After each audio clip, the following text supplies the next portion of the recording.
Hello students, welcome to guidance গুরু চ্যানেলে তোমাদের সকলকে স্বাগত। আশা করি তোমরা প্রত্যেকেই ভালো আছো এবং অনেক অনেক সুস্থ রয়েছো। তো আজ থেকে আমাদের শুরু হচ্ছে এসএসসি এমটিএস যে 2024 সালের যে নোটিফিকেশান আসবে, তোমাদের মে মাসে নোটিফিকেশান আসবে, জুলাই আগস্ট মাসে পরীক্ষা হবে। সেই এমটিএস পরীক্ষার জন্য জিকে ক্লাস আমরা শুরু করতে চাই। তো তোমরা প্রত্যেকেই জানো সমস্ত এসএসসির পরীক্ষাতেই মানে পিওয়াইকিউ কতটা ইম্পর্টেন্ট সেটা তোমরা প্রত্যেকেই জানো। এবারে বলছে যে ভেন্ডার চেঞ্জ হবে, ভেন্ডার চেঞ্জ হলেও তোমাদের পিওয়াইকিউ অতি গুরুত্বপূর্ণ একটা বিষয়। এসএসসি ভেন্ডার চেঞ্জ করলেও কিন্তু প্রশ্নের মান একই থাকবে, প্রশ্নের লেভেল একই থাকবে, প্রশ্নের টাইপ একই থাকবে।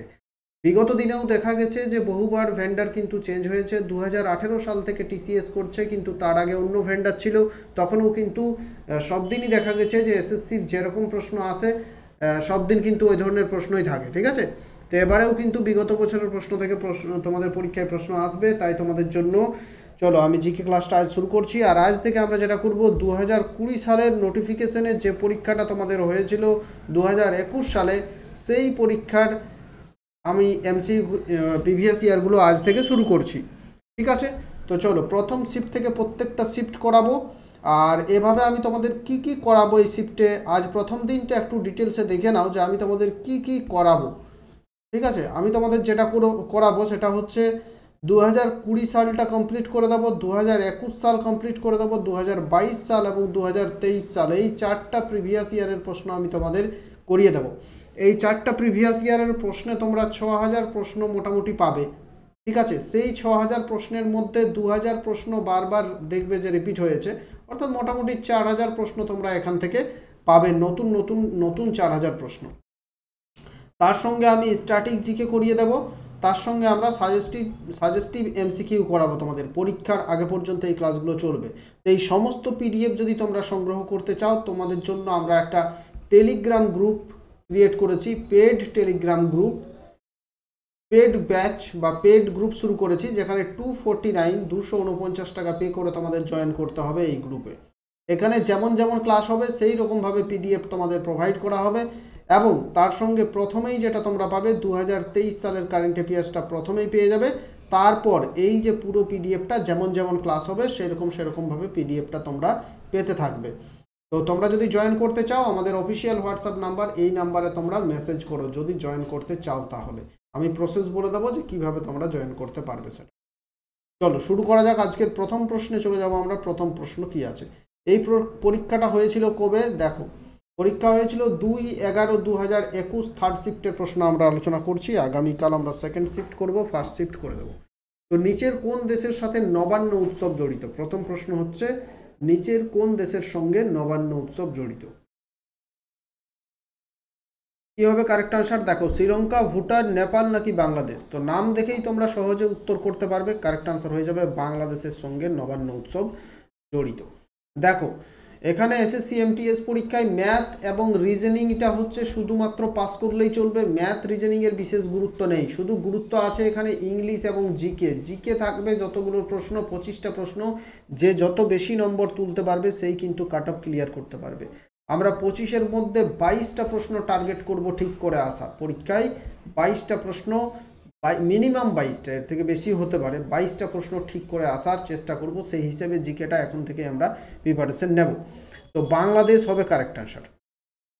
বাংলাদেশ হচ্ছে নবান্ন উৎসব। এখন হচ্ছে বাংলাদেশের আর কয়েকটা উৎসব জেনে নাও। বাংলাদেশের আর কয়েকটি উৎসব হচ্ছে যেমন পৌষ মেলা, বাংলাদেশের একটা উৎসবের নাম। তারপর হচ্ছে বাউল মেলা, পৌষ মেলা, পহেলা বৈশাখ, এগুলো হচ্ছে বাংলাদেশের উৎসবের নাম। এই উৎসবগুলোর মধ্যে নবান্নটাই বেশি আসে পরীক্ষায়। নেক্সট দেখবো 2 নম্বর প্রশ্ন কি আছে। দেখো, নিম্নলিখিত কোন বছরে ব্রিটিশদের দ্বারা দ্বিতীয় বাহাদুর শাহ ক্ষমতাচ্যুত হন এবং রেঙ্গুনে নির্বাসিত হন? আমরা প্রত্যেকেই জানি যে দ্বিতীয় বাহাদুর শাহ হচ্ছে শেষ মোগল সম্রাট। এই দ্বিতীয় বাহাদুর শাহ যখন 1857 সালের মহাবিদ্রোহের সময় বিশেষ ভূমিকা পালন করেছিলেন। 1857 সালের মহাবিদ্রোহের সময় দ্বিতীয় বাহাদুর শাহ সহ তার মোটামুটি অনেকজন পুত্র ছিল, পৌত্র ছিল। অনেককে হত্যা করে দেওয়া হয়, ইংরেজরা হত্যা করে দেয় দিল্লিতেই। আবার অনেককে মায়ানমারের রেঙ্গুনে নির্বাসিত করা হয়েছিল। তো তাদের মধ্যে এই বাহাদুর শাহকেও 1857 সালে মায়ানমারের রেঙ্গুনে নির্বাসিত করা হয়েছে। মানে পুরো মোগল ফ্যামিলি সে সময় শেষ করে দেওয়া হয়েছিল ইংরেজদের দ্বারা, ঠিক আছে, 1857 সালে। 3 নাম্বার হচ্ছে 2020 সালের সেপ্টেম্বর পর্যন্ত লোকসভায় মহারাষ্ট্রের আসন কত। দেখো যেহেতু এটা 2021 সালের প্রশ্ন, তাই এখানে 2020 সাল এসছে। 2020 সালের সেপ্টেম্বর পর্যন্ত লোকসভা মহারাষ্ট্রের আসন কত বলেছে। কারেক্ট আনসার কত হবে, 48। কত আসন, 48। এখন প্রশ্ন অনেক সময় থাকে, আমি প্রত্যেকটা প্রশ্ন বলবো, তোমাদের ডিটেলস বলে দেওয়ার চেষ্টা করব, তাই মন দিয়ে দেখবে, স্কিপ করো না কেউ, লাস্ট পর্যন্ত প্রত্যেকটা প্রশ্ন দেখবে। আর যতদিন তোমাদের এই ক্লাস চলতে থাকবে ততদিন কিন্তু তোমরা ক্লাসটা প্রত্যেক দিন ফলো করবে। এখানে দেখো সব থেকে বেশি লোকসভায় আসন যদি বলা হয় তখন হবে কি, 80টা হচ্ছে উত্তরপ্রদেশ। সব থেকে কম যদি বলা হয় তখন হবে মিজোরাম, নাগাল্যান্ড, এগুলোর একটা করে লোকসভা আসন আছে। আর ওয়েস্ট বেঙ্গলের লোকসভা আসন যদি বলা হয় তো হবে 42টা। লোকসভা হচ্ছে আমাদের পার্লামেন্টের নিম্নকক্ষ, রাজ্যসভা হচ্ছে পার্লামেন্টের উচ্চকক্ষ। লোকসভাতে সভাপতিত্ব করেন কে, স্পিকার, এবং রাজ্যসভাতে সভাপতিত্ব করেন উপরাষ্ট্রপতি, ঠিক আছে। নেক্সট দেখবো 4 নাম্বার, চুটকা পারমাণবিক বিদ্যুৎ কেন্দ্র নিচের কোন রাজ্যে অবস্থিত। চুটকা পারমাণবিক বিদ্যুৎ কেন্দ্র কি হবে কারেক্ট আনসার। কারেক্ট আনসার হচ্ছে চুটকা পারমাণবিক বিদ্যুৎ কেন্দ্রটা মধ্যপ্রদেশ রাজ্যে অবস্থিত। এটা হচ্ছে একটা নির্মীয়মান, এখনো কাজ চলছে, 1200 মেগাওয়াট বিদ্যুৎ উৎপাদনের জন্য এই বিদ্যুৎ কেন্দ্র নির্মাণ করা হচ্ছে প্রায় 25,000 কোটি টাকা ব্যয় করে। মধ্যপ্রদেশের একটা জেলা আছে মান্দলা, মান্দলা জেলাতেই রয়েছে এই চুটকা নামে একটা গ্রাম। এই চুটকা গ্রামের কাছেই এটা যেহেতু আছে সেজন্য এটার নাম হচ্ছে চুটকা। এখানে একটা হোমওয়ার্ক তোমাদের দিয়ে দেবো, যেটা হচ্ছে মধ্যপ্রদেশের মুখ্যমন্ত্রীর নাম কি তোমরা কমেন্ট করবে। মধ্যপ্রদেশের মুখ্যমন্ত্রী এবং রাজধানীর নাম তোমরা কমেন্ট করবে কমেন্ট বক্সে। দেখো ঠিক আছে, আজ হচ্ছে কত তারিখ, আজ হচ্ছে 25শে মার্চ। হ্যাপি হোলি প্রত্যেককে, দোল পূর্ণিমার শুভেচ্ছা প্রত্যেককে, ঠিক আছে। প্রত্যেকের দোল পূর্ণিমা ভালো কাটুক, হোলি ভালো কাটুক। আর আগামীকাল 26শে মার্চ থেকে আমরা চালু করতে চলেছি, 26শে মার্চ থেকে চালু করব, যেটা ক্লাসটা আপলোড হবে সকাল 9:30-এ, সকাল 9টার সময় ক্লাসটা আসবে 9 AM, যেটা হচ্ছে টপিক ওয়াইজ কারেন্ট অ্যাফেয়ার্স করাবো, টপিক ওয়াইজ কারেন্ট অ্যাফেয়ার্স করাবো। তো আগামীকাল যখন একটা ভিডিও আপলোড হবে তখনই তোমরা বুঝতে পারবে কী ধরনের ক্লাসটা আসবে। যে কোনো পরীক্ষার জন্যই প্রিপারেশন নাও না কেন, সেই কারেন্ট অ্যাফেয়ার্স ক্লাসগুলো প্রত্যেকের কাজে লাগবে। 5 নাম্বার হচ্ছে নিচের মধ্যে কে ভারতের প্রথম মহিলা কমান্ডো প্রশিক্ষক ছিলেন। এই যে অপশনগুলো আছে তাদের মধ্যে কে প্রথম মহিলা কমান্ডো প্রশিক্ষক, অর্থাৎ ওমেন কমান্ডো ট্রেনার কে, ডক্টর সীমা রাও। ডক্টর সীমা রাও হচ্ছেন ভারতের প্রথম মহিলা কমান্ডো ট্রেনার। নেক্সট দেখো, নিম্নলিখিত প্রাক্তন ভারতীয় ক্রিকেটারদের মধ্যে কে 2020 সালের জুন মাসে উত্তরাখণ্ড ক্রিকেট দলের প্রধান কোচ হিসেবে নিযুক্ত হন। দেখো প্রিভিয়াস ইয়ার ইম্পর্টেন্ট, তো যে পরীক্ষার জন্য তুমি প্রিপারেশন নেবে বা যে পরীক্ষা দেবে সেই পরীক্ষার প্রিভিয়াস ইয়ারগুলো খুব বেশি ইম্পর্টেন্ট। এমটিএসটা যদি তোমাদের করা কমপ্লিট হয়ে যায় তখন তোমরা এসএসসি জিডির জন্য প্রিভিয়াস ইয়ারগুলো করতে পারো। এসএসসি জিডির 2021 সাল বা 2022 সালের যদি প্রিভিয়াস ইয়ারের পিডিএফ নিতে চাও তাহলে আমাদের অফিসিয়াল হোয়াটসঅ্যাপ নাম্বার 70015001 এই নাম্বারে যোগাযোগ করবে, বলে দেবো পিডিএফটা কিভাবে পাবে। দেখো নিম্নলিখিত প্রাক্তন ভারতীয় ক্রিকেটারদের মধ্যে কে 2020 সালের জুন মাসে উত্তরাখণ্ড ক্রিকেট দলের প্রধান কোচ হিসেবে নিযুক্ত হন। এই ধরনের কিছু প্রশ্ন এসএসসি এমটিএস পরীক্ষায়, জিডি পরীক্ষায়, এসএসসি পরীক্ষায় আসে, যেগুলো কিন্তু মাথা খারাপ করে দেয় বা অনেকের এই ধরনের প্রশ্নের উত্তর অনেকেই করতে পারে না। কি হবে, উত্তরাখণ্ড ক্রিকেট দলের প্রধান কোচ কে, এটা কিন্তু অনেকেই করতে পারবে না। তো উত্তর কি হবে, ওয়াসিম জাফর। বর্তমানে যদি তোমাদের বলে দেয় যে মধ্যপ্রদেশ রাজ্য দলের কোচকে, তখন কিন্তু অনেকেই এগুলোর উত্তর করতে পারবে না। তো এটা ভাবো না যে তুমি একা পাচ্ছ না, এটা কিন্তু পরীক্ষার হলে 99% স্টুডেন্ট বা 99.9% স্টুডেন্ট এইসব প্রশ্নের উত্তর অনেকেই করতে পারবে না, ঠিক আছে। নেক্সট দেখো 7 নাম্বার, নিম্নলিখিত কোন বছরে ভারতীয় রিজার্ভ ব্যাংক জাতীয়করণ করা হয়েছিল। তো প্রত্যেকটা পরীক্ষায় এই ধরনের প্রশ্ন থাকে, 25টা প্রশ্ন থাকবে, তো তার মধ্যে 3টা প্রশ্ন এমন থাকবে বা 2টো প্রশ্ন এমন থাকবে যেগুলো কেউই উত্তর করতে পারবে না। তো সেই প্রশ্নগুলো বাদ দিয়ে আমরা 22টা প্রশ্ন পরীক্ষা হলে ঠিক করে আসার চেষ্টা করব। নিম্নলিখিত কোন বছরে ভারতীয় রিজার্ভ ব্যাংক জাতীয়করণ করা হয়েছিল? দেখো এটা যেমন ইজি প্রশ্ন, সবাই উত্তর করতে পারবে। 1949 সালে ভারতের রিজার্ভ ব্যাংককে জাতীয়করণ করা হয়েছিল। আর ভারতীয় রিজার্ভ ব্যাংক বা রিজার্ভ ব্যাংক অফ ইন্ডিয়া প্রতিষ্ঠা হয়েছিল কবে? 1935 সালে। এটাও পরীক্ষায় আসে। জাতীয়করণ করা হলো কবে? 1949 সালে। ভারতের রিজার্ভ ব্যাংকের প্রথম যদি বলা হয় প্রথম গভর্নরকে, প্রথম গভর্নর হচ্ছেন অসবর্ন স্মিথ। প্রথম গভর্নর অসবর্ন স্মিথ। যদি বলা হয় বর্তমান প্রথম ভারতীয় গভর্নরকে, তো প্রথম ভারতীয় গভর্নর হচ্ছেন সি.ডি. দেশমুখ। প্রত্যেকে এগুলো লিখে রাখবে। আর বর্তমান গভর্নর যদি বলা হয় তখন হবে কি? বর্তমান গভর্নর শক্তিকান্ত দাস, বর্তমান গভর্নর। আরেকটা প্রশ্ন আছে যে 1969 সালে কতগুলো ভারতীয় ব্যাংককে জাতীয়করণ করা হয়েছিল? তো 14টি ভারতীয় ব্যাংককে 1969 সালে জাতীয়করণ করা হয়েছিল। 8 নম্বর প্রশ্ন দেখব, কাফুলি নিচের কোন রাজ্যের খাবারের উপাদেয়? বা কাফুলি একটা খাবারের নাম, এটা কোন রাজ্যের খাবার? কাফুলি হচ্ছে একটা খাবার যেটাকে তৈরি করা হয় কিভাবে? পালং শাক এর সঙ্গে মেথি, সবুজ লঙ্কা এইসব মিক্স করে একটা সবজি টাইপের তৈরি করা হয়, এটাকে বলা হয় কাফুলি। এটা হচ্ছে একটা খাবারের পদ উত্তরাখণ্ডের। কোথাকার? উত্তরাখণ্ডের। এই ধরনের প্রশ্ন এসএসসি কিন্তু দেই, আগামী দিনেও দেবে তোমার। 9, পাঞ্জাব পুনর্গঠন আইন 1966 এর নিচের কোন ধারায় চণ্ডীগড়কে কেন্দ্রশাসিত অঞ্চল হিসেবে সংজ্ঞায়িত করা হয়েছে? চণ্ডীগড়, মনে রাখবে এই যে চণ্ডীগড় জায়গাটা, চণ্ডীগড় হচ্ছে একটা কেন্দ্রশাসিত অঞ্চল, ইউনিয়ন টেরিটরি। তার সঙ্গে এটা হচ্ছে 3টি জায়গার রাজধানী। কোন কোন 3টি জায়গার রাজধানী? এক হচ্ছে পাঞ্জাবের রাজধানী হচ্ছে চণ্ডীগড়, 2 হচ্ছে হরিয়ানার রাজধানী হচ্ছে চণ্ডীগড়, আর নিজে চণ্ডীগড়ের রাজধানী হচ্ছে চণ্ডীগড়। ঠিক আছে, চণ্ডীগড় তো একটা ইউনিয়ন টেরিটরি, তাহলে চণ্ডীগড়ের রাজধানী চণ্ডীগড়। তো এটা হচ্ছে ধারা 4। কি হবে? ধারা 4। 1966 এর নিচের কোন ধারায় চণ্ডীগড়কে কেন্দ্রশাসিত অঞ্চল হিসেবে সংজ্ঞায়িত করা হয়েছিল? ধারা 4 নম্বর। 10 দেখো, নিম্নলিখিতগুলির মধ্যে কে আগস্ট 2020 হিসেবে ভারত সরকারের প্রধান অর্থনৈতিক উপদেষ্টা ছিলেন? এটা যেহেতু 2021 সালে পরীক্ষা হয়েছিল, তাই 2020 সালের কারেন্ট অ্যাফেয়ার্স, তাহলে এটার উত্তর হবে কৃষ্ণমূর্তি সুব্রমণিয়াম। এখন প্রশ্ন হচ্ছে যদি তোমাদের বর্তমানে আসে, যদি বলে দেয় যে মার্চ 2025 বা 25 মার্চ 2025 অনুসারে প্রধান অর্থনৈতিক উপদেষ্টাকে, তখন হবে ভি অনন্ত কুমার। কে? অনন্ত নাগেশ্বরম। বর্তমানে আজ অবধি অর্থাৎ 25 মার্চ 2025 অবধি অর্থনৈতিক উপদেষ্টা। 11 দেখব আমরা, ড্যাশ হলো পৃথিবীর প্রাচীনতম জীবন্ত গাছের প্রজাতি।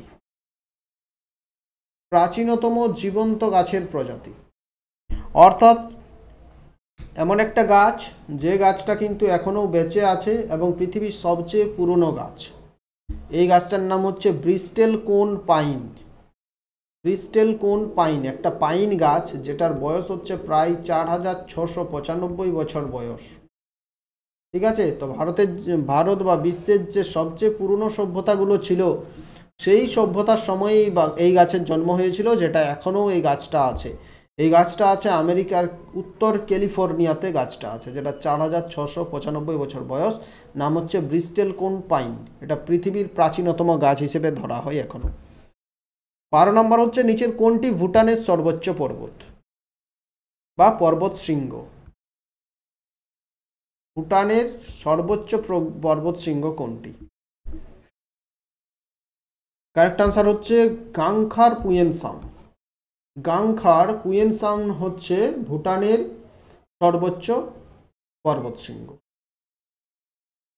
ঠিক আছে, এখানে দেখে নাও আরো দুটো এখানে পর্বতের নাম দেওয়া আছে। কুলা কাংড়ি, অপশন 2তে যেটা আছে কুলা কাংড়ি পর্বত।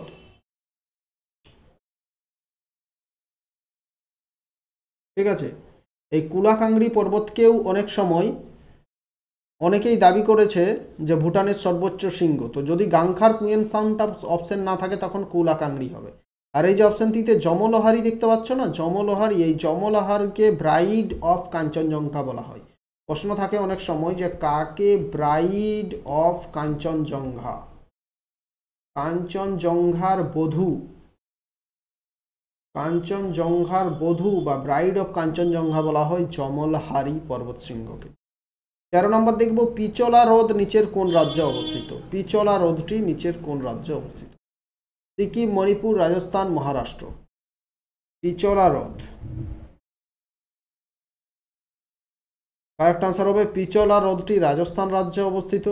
রাজস্থানে, রাজস্থানের উদয়পুর তো প্রত্যেকেই নাম শুনেছ, তো রাজস্থানের উদয়পুরের কাছেই অবস্থিত পিচোলা হ্রদ। এটা হচ্ছে কৃত্রিম স্বাদু জলের হ্রদ, কৃত্রিম স্বাদু জলের হ্রদ পিচোলা, রাজস্থানের উদয়পুরের কাছে অবস্থিত। 14 নম্বর দেখব ভারতের সংবিধানের নিচের কোন ধারাটি ভারতের নিয়ন্ত্রক ও নিরীক্ষক জেনারেলের দায়িত্ব ও ক্ষমতা নিয়ে আলোচনা করে? কি বলেছে?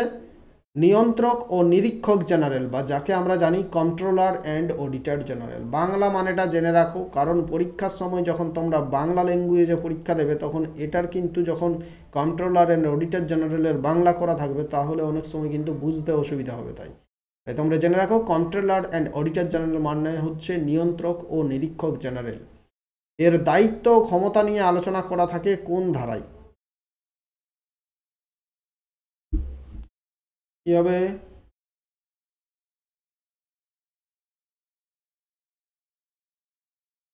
ধারা হচ্ছে কন্ট্রোলার এবং অডিটর জেনারেলের ব্যাপারে বলা আছে যে ধারায়, সেটা হচ্ছে তোমাদের 149, 149 নম্বর ধারায় এই সম্পর্কে বলা হয়েছে, ধারা 149। 15 নম্বর প্রশ্নটা দেখো, নিচের কোন রোগটি ছত্রাকের কারণে হয়ে থাকে? ছত্রাক বা ফাঙ্গাস, ছত্রাক বা ফাঙ্গাসের কারণে নিম্নের কোন রোগটি হয়ে থাকে? দেখো এখানে আছে ডায়রিয়া, ডায়রিয়া হচ্ছে কিসের প্রভাবে হয়ে থাকে? ব্যাকটেরিয়া। স্মল পক্স, এটা হচ্ছে পক্স ভাইরাস। পোলিও হচ্ছে পোলিও ভাইরাস। তাহলে দাঁত হাজা এগুলো হচ্ছে ফাঙ্গাস বা ছত্রাকের কারণে হয়ে থাকে দাঁত হাজা। তাহলে option 1 is the correct answer, দাঁত। নেক্সট দেখব 16 নম্বর প্রশ্ন, ড্যাশ হলো এমন কোনো পদার্থ যা আপনার ইমিউন সিস্টেমের বিরুদ্ধে অ্যান্টিবডি তৈরি করে? যে ইমিউনিটি সিস্টেম আমাদের শরীরে আছে তার বিরুদ্ধে অ্যান্টিবডি সৃষ্টি করে কে? অর্থাৎ আমাদের ইমিউনিটি সিস্টেমকে ভেঙে দেয় কে? আমাদের ইমিউনিটি সিস্টেমকে ভেঙে দিতে পারে অ্যান্টিজেন। এই অ্যান্টিজেন ইমিউন সিস্টেমের বিরুদ্ধে অ্যান্টিবডি তৈরি করে। 17 নম্বর দেখব ওসিডি এর পূর্ণরূপ কি? যদি ক্লাস ভালো লাগছে তো অবশ্যই লাইক করে দাও, তোমার বন্ধুদের সাথে শেয়ার করে দাও, ক্লাসটা বেশি বেশি শেয়ার করো। এসএসসি দেখো ওয়েস্ট বেঙ্গলের যদি ডাব্লিউপি ঠিকঠাক নিয়োগ হচ্ছে মোটামুটি, বাকি অন্যান্য ঠিকঠাক নিয়োগ কিছুই হচ্ছে না। যেমন হচ্ছে পিএসসি পরীক্ষায় কি হলো দেখতে পেলে, ক্লার্কশিপ মিসলেনিয়াস কি হবে সেটা তো প্রত্যেকেই জানোই, যে এই একই অবস্থা সেখানেও হবে।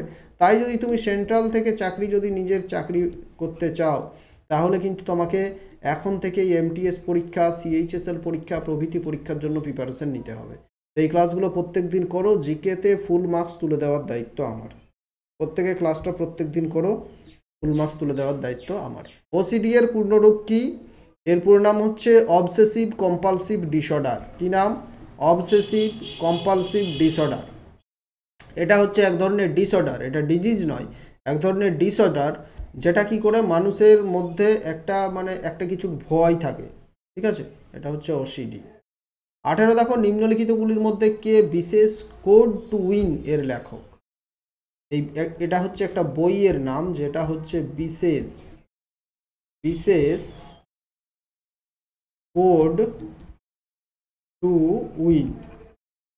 বিশেষ কোড টু উইন এই বইটি কে লিখেছেন? এই বইটি লিখেছেন নিরুপমা যাদব। কে লিখেছেন? নিরুপমা যাদব। কার সম্পর্কে বইটা লেখা?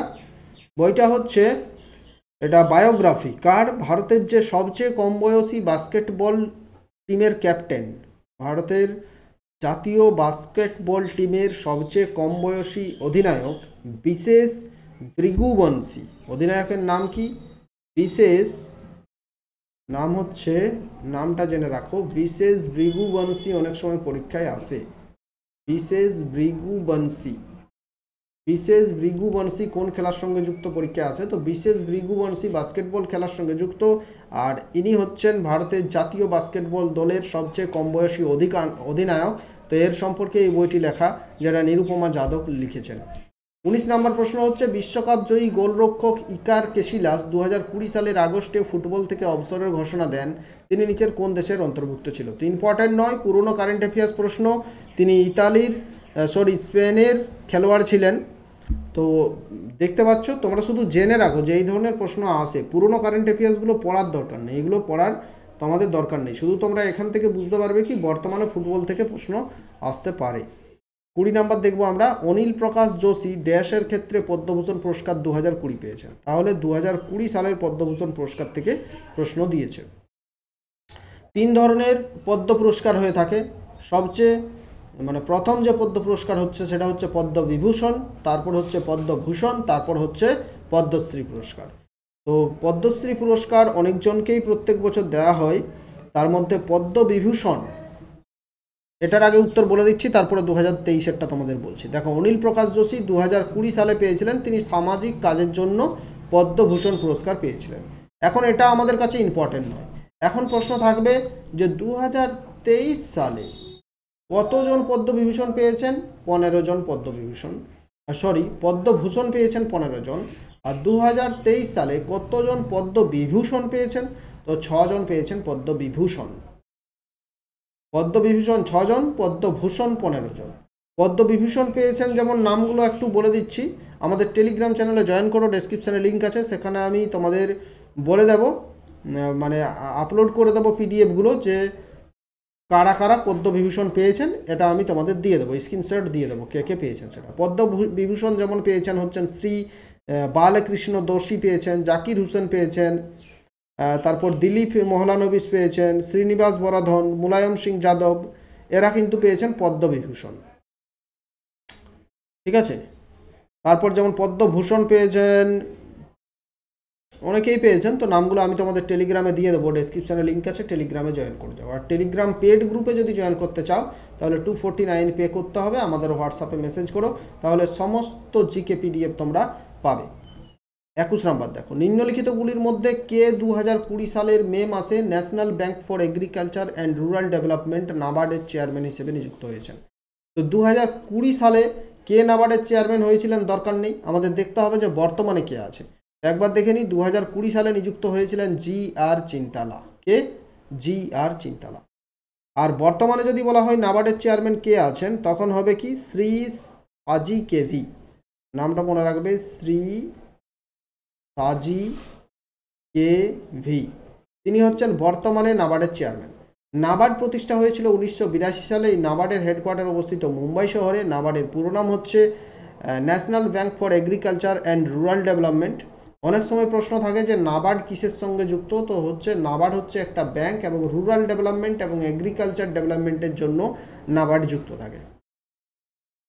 22 নম্বর প্রশ্ন দেখব আমরা, ভারতীয় বিশ্ববিদ্যালয় কমিশন নিম্নলিখিত কোন বছরে প্রতিষ্ঠিত হয়েছিল? ভারতীয় বিশ্ববিদ্যালয় কমিশন, ইন্ডিয়ান ইউনিভার্সিটি কমিশন কবে প্রতিষ্ঠা হয়?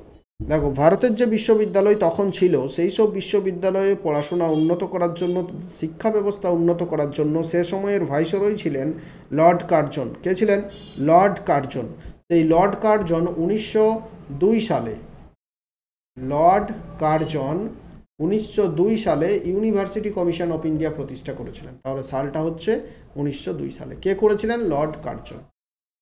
23 হচ্ছে নিচের কোন তারিখে আন্তর্জাতিক বাঘ দিবস হিসেবে পালন করা হয়?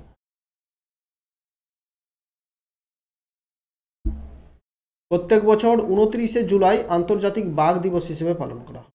চলো বাকি ডেটগুলো কি কি আছে একবার দেখে নিই। 12ই May International Nurses Day. International Nurse Day হচ্ছে 12ই মে। 10 জানুয়ারি হচ্ছে আমাদের ওয়ার্ল্ড হিন্দি দিবস। এটা হচ্ছে ওয়ার্ল্ড হিন্দি দিবস। তারপর 5 নভেম্বর হচ্ছে তোমাদের tsunami, world tsunami awareness day. Tsunami, world tsunami awareness day. ঠিক আছে।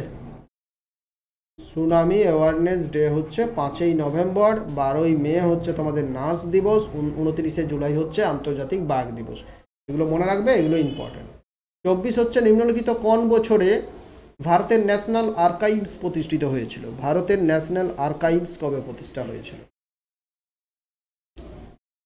National archives of India, national archives of India প্রতিষ্ঠা হয়েছিল